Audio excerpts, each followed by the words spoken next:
আমরা যেহেতু বাঙালি, বাংলাতেই বলবো শুভ দোল। আমি অবশ্যই বাংলা গানই শুনবো। আমার নাম তুলিকা লোধ। শুভ দোল না হ্যাপি হোলি কোনটা বলবেন? অবশ্যই শুভ দোলই বলবো। আমরা যেহেতু বাঙালি, বাংলাতেই বলবো শুভ দোল।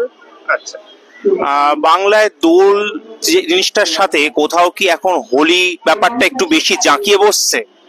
হ্যাঁ, সেটা তো অবশ্যই মনে হয়, কেননা আমাদের এখন পশ্চিমবঙ্গে মারোয়ারি কালচার, বা শুধু মারোয়ারি বলবো না, আরো সব নানান রকম কালচার মিলিয়ে মিশিয়ে এখন যেটা হচ্ছে, মানে একটা ফিউশন ব্যাপার যেটা এসে গেছে সব ক্ষেত্রেই, শুধু দোলের ক্ষেত্রেও নয়, সব ক্ষেত্রেই। তো সেটা অবশ্যই বলবো যে মিলিয়ে এগুলো আছে।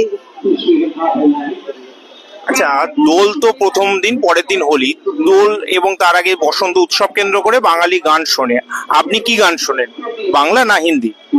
আমি অবশ্যই বাংলা গানই শুনবো। এবং সেটা বাঙালি সংস্কৃতির সাথে এই হোলির, মানে বাঙালি সংস্কৃতির দোল এর সাথে হোলির কি তফাৎ আছে মনে করেন? হ্যাঁ, একটু তো অবশ্যই তফাৎ আছে, কেননা বাঙালি মানেই ধরুন একটা রবীন্দ্রনাথের একটা ব্যাপার আছে, শান্তিনিকেতন। যেমন এবার দোলের দিন আমরা শান্তিনিকেতনে যাচ্ছি, তো অবশ্যই সেটা একটা আলাদা ব্যাপার আছে। কিন্তু হোলি তো একটা আলাদা জিনিস।